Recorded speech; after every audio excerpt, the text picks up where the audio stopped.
Dear students, I welcome you all for our lecture series on food technology. In today's lecture, let's make an attempt to know about water. Water is an important basic element in all foods. Water is called as the universal solvent and it is a basic necessity for the growth and metabolism of microbes and various chemical reactions that occur in food products. Water occurs in food systems as free water and bound water. Water is found as an intracellular and extracellular component in foods. The importance of water as a crucial component necessitates the understanding of the properties and behavior in food systems. The way water behaves in foods can provide information on the stability of a product as well as its shelf life. The following topics will be dealt in this chapter. 1. Definition of water in food. 2. Structure of water and ice. 3. Types of water. 4. Water activity and sorption phenomena. 5. Water activity and shelf life. And 6. Water activity and packaging. Now, let us start with the definition of water in food. Water is a chemical compound composed of 2 hydrogen atoms and 1 oxygen atom. The liquid state of this compound is termed as water, the solid state as ice and gaseous state as steam. Water is also the most substantial component of foods and acts as a medium by supporting chemical reactions. Water has an important role in the stability of most of the food products. The quantity and characteristic of water present in the foods has an impact on the chemical processes of value in terms of food safety. The physical and chemical stability as well as growth of microbes in a food can be controlled by optimizing the water within foods by various methods. Water content of a food product alone cannot provide a view of the potential microbial response and chemical reactions, even though it is the most widely discussed concept in terms of water content of foods. Water content is measured by drying, infrared or nuclear magnetic resonance techniques, but the measure of water activity along with the total water is essential to describe its water status. The measurement of water activity is more relevant in understanding the quality and safety aspects of water. Let us move on to the next topic, structure of water and ice. The function of water can be understood better when there is clear knowledge about its structure and the state it occurs in a food system. The first concept, physical properties of water. Water exhibits various physical properties which can be understood on comparison to the properties of molecules similar to water. The physical properties of water are presented in table number 1 on your screen.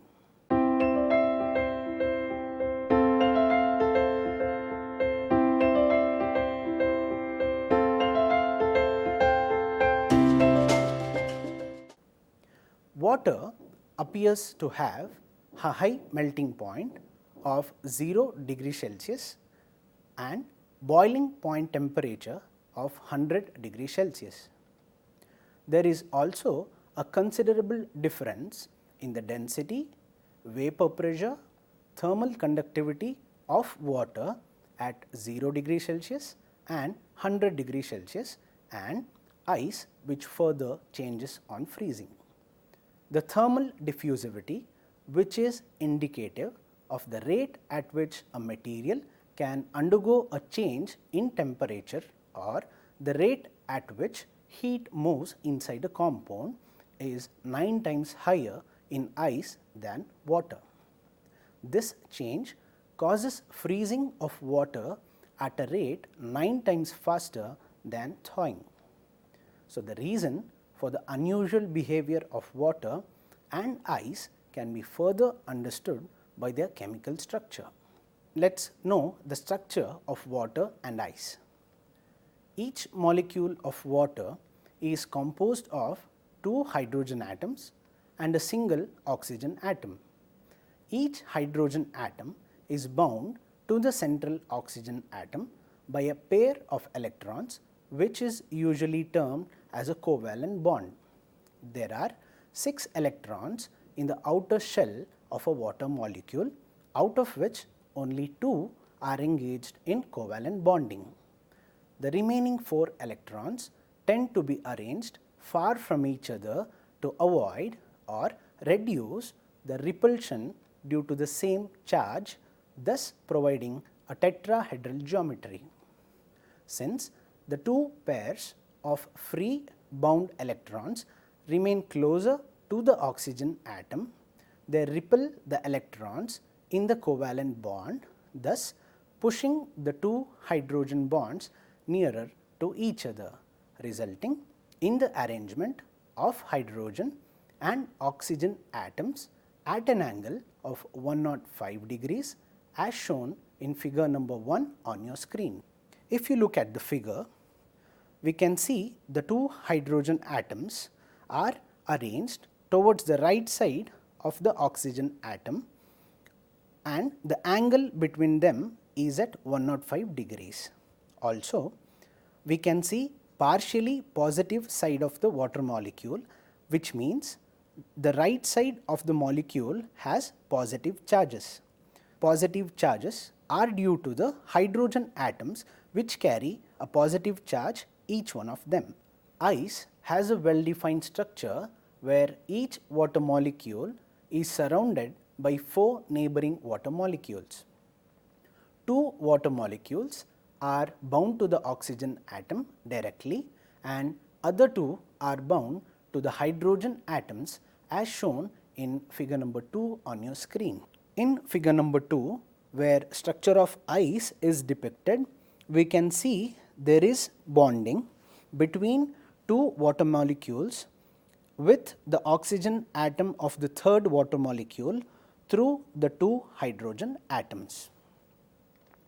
This bridging breaks when ice melts, leading to the formation of water in a liquid state. Now, let us learn the types of water in foods. Water in food and products can be discretely classified into 2 forms, namely bound water and free water. Bound water is that part of the total water bound by water soluble compounds such as sugar and salt or substrates that can form a matrix, thus making it unavailable to any physical, chemical and microbial activity compared to free water, which is the proportion of water inside foods that is available for such chemical reactions and growth of microbes. Major proportion of water is in the bound form, that is bound to ions or bound to surfaces of large molecules or cell structures. The measurement of the intensity of binding of the water molecule is important in predicting the reactive nature of water in foods. The free water has the ability to support microbial growth and participate in chemical, enzymatic reactions and spoilage activities. Thus, the amount of free water is more important for understanding and analyzing the chemical and microbial stability of a food than its total water or total moisture content. Water content in foods can be measured by gravimetric method, where the food is dried till the moisture content is evaporated fully, followed by measurement of the dry matter. Karl-Fischer titration, which involves the reduction of iodine by sulfur dioxide in the presence of water. Now let us learn about water activity and sorption phenomena. Water activity, in short denoted by AW, is defined as the ratio of the vapor pressure of water in a substance to the vapor pressure of pure water. It is calculated using the formula AW, or water activity, equals P divided by P naught, where AW is the water activity of a food, P is the partial pressure of water in a substrate, and P naught is the vapor pressure of pure water in the same temperature. Water activity defines the efficacy of water in the food to take part in chemical reactions. The extent of unavailability has a negative impact on the water activity. In other words, higher the proportion of bound water, lower will be the water activity. The tightly bound water has less chances of escaping the food as vapor, thus is devoid of partial pressure. When the partial pressure is 0, the water activity will also be 0. Water activity ranges from 0 to 1, where 1 is the water activity of pure water. The water activity of a food will be closer or equal to 1 when the amount of moisture in it exceeds the solid content, whereas water activity will be lower than 1 when the solid content is more than moisture content of a food. The water activity is dependent on the temperature, boiling and freezing point, equilibrium relative humidity, and osmotic pressure. Relative humidity of a food product is the humidity of air surrounding the food. When this is in equilibrium with the environment, it is known as equilibrium relative humidity, abbreviated as ERH, at which the food product does not gain nor lose water. When the relative humidity increases than the ERH, the product gains moisture. When the relative humidity decreases below ERH, the product loses moisture and becomes drier. This confirms the relationship between ERH and water activity, as both are based on vapor pressure. ERH is dependent on the chemical compound, temperature, water content, storage conditions, absolute pressure, and packaging. Water activity can also be derived from ERH using the following formula: AW, or water activity, equals equilibrium relative humidity divided by 100. The process of adsorption and desorption are not fully reversible. Thus, the isotherms of each of these can be differentiated based on analysis of increase or decreasing moisture content of a food product. On adsorption, the product becomes wet or gains moisture, and on desorption, the product becomes dry or loses moisture. Adsorption and desorption isotherms are used for observation of hygroscopic products and the process of drying respectively. Water sorption isotherms usually have a sigmoid shaped curve, which is attributed to the presence of 3 types of water. Water type 1, strongly bound monolayer of water molecules; type 2, weak but hard to remove multiple layers of water, and type 3 loosely bound multilayered water condensed in the capillaries and pores of the food material. The typical shape of water adsorption and desorption isotherm is shown in figure number 3 on your screen. As you can see in figure number 3, the rate of water activity is lowest for water type 1, whereas it is highest for water type 3, and overall both the curves for adsorption and desorption show a sigmoid type of curve. The shape of the moisture isotherm typical for most foods is shown in figure number 4 on your screen. So, if you look at figure number 4, which is representative of the typical moisture isotherm for most foods, again we can see a sigmoid shape curve with higher water activities when the water is of type 3 or loosely bound water, and water activity at the lowest when the water type is type 1 or highly bound water.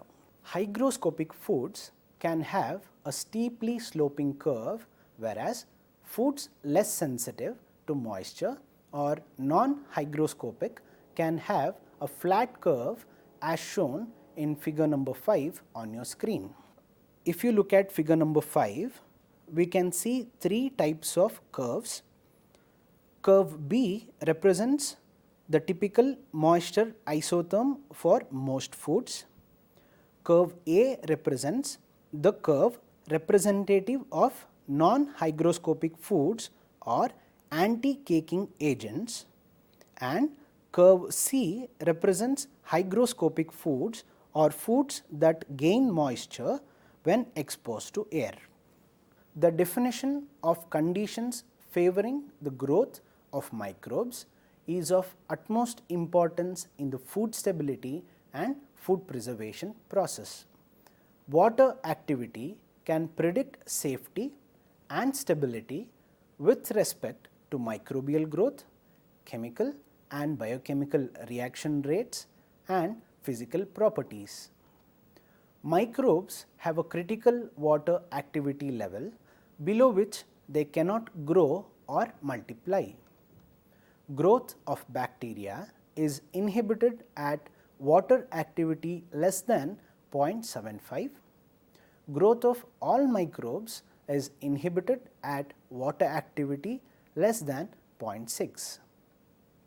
Maillard reactions or browning occurs at a maximum rate at 0.6 to 0.7 level of water activity, and inactivation of enzymes occurs at less than 0.75 water activity. Preservation of B vitamins such as vitamin C, fat soluble vitamins such as vitamin E and thiamine is observed at a lower water activity. The graphic representation of the reaction rates of the above discussed variables at various water activity levels is shown in figure number 6 on your screen. In figure number 6, you can see a typical moisture isotherm denoted in between, whereas towards the right side of the curve or right side of the graph, we have levels of water activity or curves of water activity denoting each microbes. One to start with bacteria, yeast, then molds. Then there are also curves depicting water activity of non-enzymatic browning as well as lipid oxidation. As we can observe, at water activity levels less than 0.6, there are no evidence of growth of any kind of microbes. The measurement of water activity can be done by using a resistive electrolytic hygrometer, capacitance hygrometer, or a dew point hygrometer. The principle involved in these hygrometers involves measurement of change in temperature, pressure, mass, or a mechanical or electrical change in a substance as moisture is adsorbed or desorbed. Now, let us move on to the next topic, water activity and shelf life. Changes in the water activity by absorption of water when a product is exposed to a high humidity environment, or loss of water when placed in a low humidity environment can cause undesirable changes in food products and can shorten the shelf life. Physical changes include loss of crispiness in dry products, caking and clumping of powders, and loss of water from moist foods, making them sticky. Other undesirable changes are acceleration of chemical deterioration or microbial growth. Moisture content and water activity affect the progress of chemical and microbiological spoilage reactions in foods, which is discussed individually one by one. So, the first one, microbial growth. The shelf life of a product is an important aspect of food safety. Stability of a food depends on the water activity and pH in the food environment. Foods with higher water activity are highly perishable. Microbes able to cause food deterioration need certain conditions for growth, namely available moisture, optimum pH, the right temperature and nutrients. The growth of microbes can be checked by controlling these factors, and shelf life of a product can be increased. The shelf life of a food can be determined based on the ingredients used, pH, water activity and microbiological inhibitors. In general, bacteria require higher values of water activity for growth compared to fungi and gram negative bacteria, which require higher water activity than gram positive bacteria. Dried or freeze dried foods have good shelf life and stability because their moisture content is between 5 to 15%. A moisture level of 20 to 40% and water activity of above 0.5 is found in intermediate moisture foods such as cakes. Refrigerated foods are especially vulnerable to microbial spoilage, thus reducing their shelf life. They are at a higher risk of deterioration by microbes and may sustain pathogenic microbial growth. The growth of microbes in food can be monitored by microbiological methods. Reactions such as gas production, syneresis, and changes in color or viscosity can also indicate changes in the stability of the product. Now, let us have a look at the chemical deterioration of foods. Water activity influences chemical and enzymatic reactivity apart from microbial spoilage. Water may influence chemical reactions by serving as a solvent, reactant, or by changing the mobility of the reactants by altering the viscosity. Chemical deterioration of packaged foods can be due to three major reactions in food, namely oxidation of lipids, enzymatic degradation, and non-enzymatic browning. These reactions can occur simultaneously in foods, and their rate is accelerated by increase in storage temperature. Monitoring the level of lipid degradation products at elevated temperatures is one of the principal methods used in predicting the shelf life of a product. Lipid oxidation at these temperatures can occur due to the action of free radicals, enzymatic action and oxidation by light leading to the formation of hydroperoxides.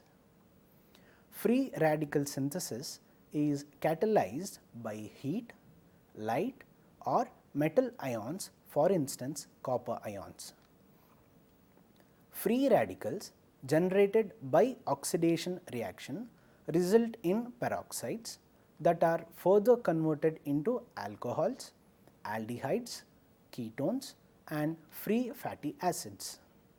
Many of these compounds have strong flavors and odors referred to as rancid fat. The double bonds of unsaturated fatty acids, mainly oleic, which has 18 carbon atoms, linoleic acid, which has again 18 carbon atoms and 2 double bonds, and linolenic acid, which has 18 carbon atoms and 3 double bonds, are the targets of oxidation. The rate of oxidation occurs 64 times faster in linoleic acid and 100 times faster in linolenic acid on comparison with oleic acid. Photosensitive compounds found in foods such as riboflavin, chlorophyll, myoglobin, heavy metal ions, etc. are excited to a high energy state on absorption of light. This energy reacts with the oxygen atoms and forms highly reactive singlet oxygen, which can cause oxidation of fatty acids, leading to the formation of singlet oxygen in the formation of hydroperoxides. Majority of the enzymes in food are inactive when the water activity falls below 0.85. Such enzymes include amylases, phenol oxidases and peroxidases. Lipases can remain active at a water activity value at 0.3 or 0.1. The enzymatic action of lipase with triglycerides in food leads to the formation of free fatty acids, resulting in rancidity. These fatty acids have distinct flavor, such as lauric acid, which has a strong soapy flavor detectable at concentrations of even 0.3%. Other fatty acids found in vegetable oils that are capable of producing a flavor at 2% concentration. Another example is butyric acid found in rancid butter, which is capable of producing rancid flavor at minimal concentration. The non-enzymatic browning or Maillard reactions are one of the most important factors leading to food spoilage. The water activity favoring this reaction is between 0.6 to 0.7. Browning reactions are slow at low level of humidity and are seen at maximum rate in intermediate moisture foods. Other chemical reactions influenced by the water activity are hydrolysis of protopectin, splitting and demethylation of pectin, autocatalytic hydrolysis of fats and the transformation of chlorophyll into pheophytin. Now let us understand the relation between water activity and packaging. Water activity is a critical factor in determining the shelf life of products. The upper and lower water activity levels can be established keeping in mind the microbial, physicochemical and nutritional characteristics of food products. The shelf life of a packaged food is determined by the rate of exchange of moisture through the package and rate of change in water activity. Data on the temperature, relative humidity and critical water activity values will aid in selection of a packaging technique and optimize the quality and shelf life of a product. Sorption isotherms have an important role in the selection of packaging materials. Hygroscopic products always have a steep sorption isotherm. Such foods require packaging material to be moisture proof, for example, glass containers with waterproof seals or thick polyvinyl chloride material. Instant coffee, for example, loses its flowability and cakes at critical limit of 50% relative humidity. Non-hygroscopic products can be packaged in polyethylene containers as reactions do not occur at normal storage conditions. For some foods, the equilibrium relative humidity is more than the external climatic conditions. Such products require the packaging material to avoid the loss of moisture. Examples of such foods include processed cheese and baked goods. Thus, we can conclude that water, apart from being the most important constituent of food, has a crucial role in the stability and safety of a food product. Water and its behavior in food systems can direct many processes that can dictate the shelf life, microbial safety and sensory characteristics of a food product.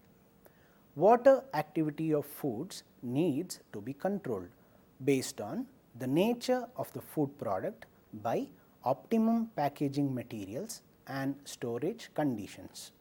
Thank you.